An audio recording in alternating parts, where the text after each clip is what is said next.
Գյուրջան Կասկադ, ցանկացած համեմատություն մեր օգտին է։ Մենք բազմաթիվ անգամ ասել ենք, որ Հայաստանի Հանրապետության իշխանությունները ըստ էության Ադրբեջանի հետ հարաբերություններ ձևավորելու մեջ գտնվում են ճնշումների եւ պարտադրության ներքո եւ ընդհանուր առմամբ խաղաղության պայմանագիրը ճիշտ է, որ պետք է գնալ խաղաղության, մենք էլ ենք ձգտում խաղաղության եւ առավել եւս որպես զինվորական ես կարող եմ ասել, որ ով է ուզում ավելի շատ խաղաղության, եթե ոչ այն կառույցը, որը որ կարող է առաջինը տուժել պատերազմական իրավիճակից, բայց Ադրբեջանի կողմից դա խաբկանք է, որովհետեւ իրենք խաղաղության պայմանագրի մեջ այնպիսի կետեր են դրել, որոնք որ ցույց են տալիս, որ անդադ շարունակական են ճնշումը Հայաստանի Հանրապետության նկատմամբ նոր պահանջներ ներկայացնելով եւ առավել եւս երբ որ դրանք զուգորդվում են նաեւ կրակոցներով սահմանի վրա ցույց են տալիս, որ այդ փաստաթուղթը իրատեսական չէ, իրական չէ խաղաղությունը եւ բացի այն կետերից, որոնք որ կան խաղաղության պայմանագրում, նաեւ կան չգրված կետեր, դուք դա կկատարեք, կփոխեք ձեր սահմանադրությունը, կհրաժարվեք Մինսկի խմբի համանախագահության այդ հարթակից, դրանից հետո մենք կտեսնենք, կգնանք խաղաղության, թե չեն գնա խաղաղության։ Իրականում, տեսեք, մեր գնահատմամբ հետեւյալն է կատարվում։ Երբ որ խոսում ենք Հայաստանի Հանրապետության իշխանությունների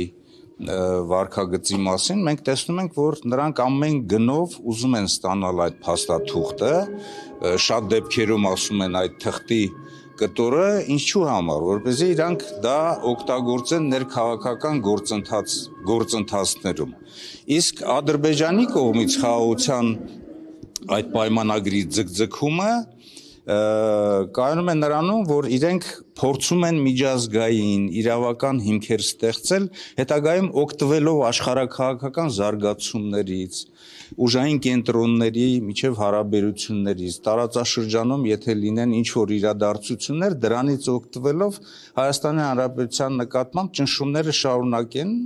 ամենամինիմալը դա կարող է լինել, այսպես ասած, ճակերտներով Միջանցքի գաղափարի իրականացումը Ադրբեջանի կողմից, իսկ ամենամաքսիմալը դա մաքսիմալ կորզումներ ստանալ Հայաստանի Հանրապետությունից։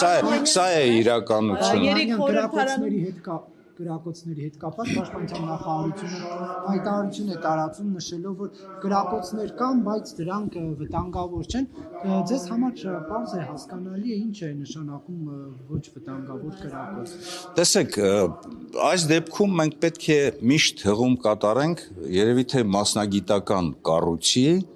ինֆորմացիային տեղեկատվությանը եւ պաշտպանության նախարարության պաշտոնական տեղեկատվությանը։ Կրակոցներ լինում են կանոնավոր, ուղղորդված,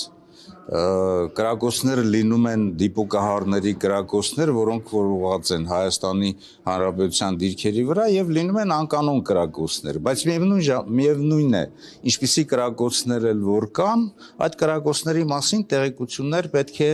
լինեն, թեկուզ նաեւ եթե ինչ-որ կրակոցներ են լինում, հենց Ադրբեջանի Հանրապետության, ասենք, դիրքերում իրենց զինծառայողների միջև։ Այս կրակոցների հիմնական նպատակը, որը իրականացվում է այս վերջին օրերին եւ նաեւ եթե ապատեղեկատվություն է տրվում Ադրբեջանի կողմից, դա տեղեկատվական պատերազմի մաս է կազմում եւ դրանք ուղղված են եւ Հայաստանի Հանրապետության մեր ժողովրդի հոգեբանական իրականացնելուն եւ ուղղված են Հայաստանի Հանրապետության իշխանություններին, որ արագացրեք այն մեր պահանջները, որ մենք բացի խաղաղության պայմանագրից ներկայացնում ենք ձեզ,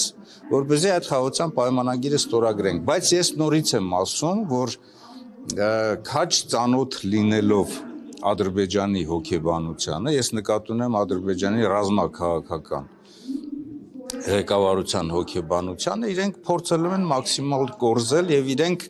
չեն գնալու հիմա խաղաղության գործընթացի իրականացում։ Այս իշխանության կողմից տեսնում եք փորձեր ադրբեջանական կրակոցները ծածկադմփոց անելու հետ կապված, որովհետև Սյունիքի մարզի գյուղերի բնակիչներն ասում են, որ կրակոցներ լսում են, իշխանության ներկայացուցիչները ինչ որ բացատրություններ են գտնում այդ կրակոցները ըստ էության արդարացնելու համար։ Գիտեք, Պաշտպանության նախարարությունը ինքը հետաքրքրված պետք է լինի ճիշտ ինֆորմացիա տալու։ Երեք մենք տեսանք, որ Պաշտպանության նախարարության ղեկավարությունը ասաց, որ դրանք կրակոցներ են, որոնք որ ասենք չունեն նպատակներ, անկանոն կրակոցներ են, բայց միևնույն է, ասենք ինֆորմացիա ունենալով տեղերից ես քիչ առաջ եմ խոսել, ասենք Խնածախ, Վաղատուր գյուղի համապատասխան մարմինների մեր մտերիմների հետ, որոնք որ ասում են այդ կրակոցները գյուղի վերևով են անցնում, այսինքն դեպի մեր կողմն են։ Դա նշանակում է, որ այդ ինֆորմացիան պետք է հստակ տրվի։ Ստում է այսինքն Պաշտպանության նախարարությունը։ Հա? Ստում է այսինքն Պաշտպանության։ Ես կարող եմ ասել, որ ճիշտ ինֆորմացիա չեն տալիս։ Պարոն Օհանյան, երեք Նիկոլ Փաշինյանը հայտարարեց, որ Ղարաբաղյան շարժումը չպետք է շարունակվի, ադրբեջանական մամուլում սա տարածվեց եւ ողջունվեց։ Հիմա նման հայտարարությունը ինչ է կարծում, ինչ նպատակ է հետապնդում։ Ես կարծում եմ, որ հերթական անգամ Նիկոլ Փաշինյանը կուլ է գնում ադրբեջանցիների ճնշումներին եւ պարտադրանքներին։ Այդ հայտարարությունը չնայած նրան, որ ինքը ասաց, որ մեր թիմի որոշումն է, բայց այն ուղղված է երևի թե հակառակորդին, երևի թե Ադրբեջանի ղեկավարությանը, Ալիևին, որ մենք այդ էջը փակում ենք, սա խնդրանքի ծնկի իջնելու նման մի բան է, որ ինքը ուղղում է Ադրբեջանին, որպեսզի այդ փաստաթուղթը խաղաղության վերաբերյալ ինքը ստանա։ Իրականում տեսեք, մենք ինչ ճանապարհ ենք անցել։ Մի ղեկավար, որը որ ի սկզբանե հայտարարում էր, որ Արցախը Հայաստան է եւ վերջ, եւ բացի դրանից տապալեցին բանակցային գործընթացը, երկիրը մտավ պատերազմի մեջ, ես նկատի ունեմ Արցախը։ 21 թվականի արտահերտ ընտրությունների ժամանակ իրենք ներկայացրեցին մեկ ծրագիր եւ այդ ծրագրի մեջ նորից Արցախի ժողովրդի ինքնորոշման գաղափարներ, Արցախի ժողովրդի պաշտպանության խնդիրներ, Հայաստանը հանդիսանում էր այսօր էլ կառավարության 21-26 թվականների ծրագրի մեջ նշված է, որ Հայաստանի Հանրապետությունը հանդիսանում է Արցախի Հանրապետության անվտանգության երաշխավորը։ Դեռ չեմ ասում նաև այն, որ գոյություն ունեցող ազգային անվտանգության ռազմավարության մեջ բազմաթիվ անգամ ասել եմ 4.25 կետը բացեք, կարդացեք եւ որտեղ որ նշված է Հայաստանի Հանրապետությունը ամեն ինչ անելու է Արցախի ժողովրդի բռնագաղթեցումը կանխելու համար։ Իրենք դա արեցին, չարեցին։ Հիմա այս անձնավորությունը, որը որ պատասխանատու է իր թիմի հետ միասին Արցախի հայաթափման համար, Արցախի էջը փորձում է փակել։ Դրան հակառակը մենք ասում ենք հետևյալը, կարճ ասեմ, որովհետև բազմաթիվ անգամ անդրադարձել ենք դրան։ Առաջինը, որ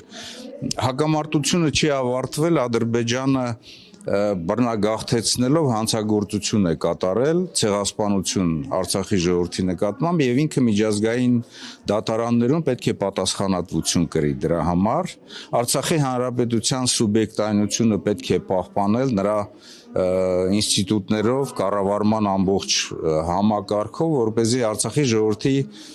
կարգավիճակի հետ վերադարձի անվտանգության եւ մնացած բոլոր պայմանները ժողովրդին հավաքական պահելու, հավաքական հետ վերադարձնելու խնդիրը լուծվի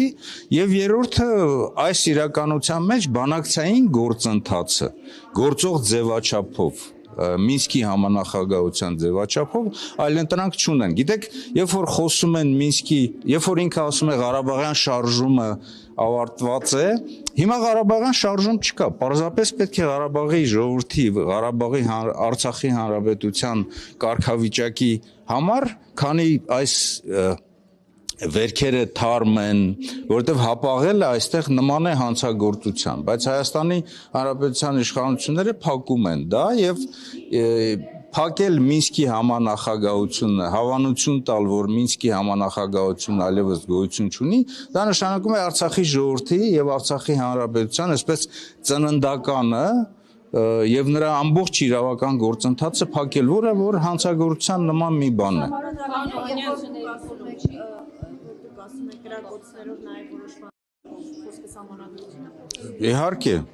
Իհարկե, դա նաև ազդեցություն է Հայաստանի Հանրապետության իշխանությունների վրա,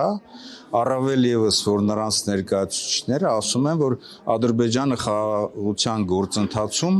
անսահմանափակ ժամանակ չունի, այսինքն նախապայմաններից մեկը դա սահմանադրական փոփոխություններ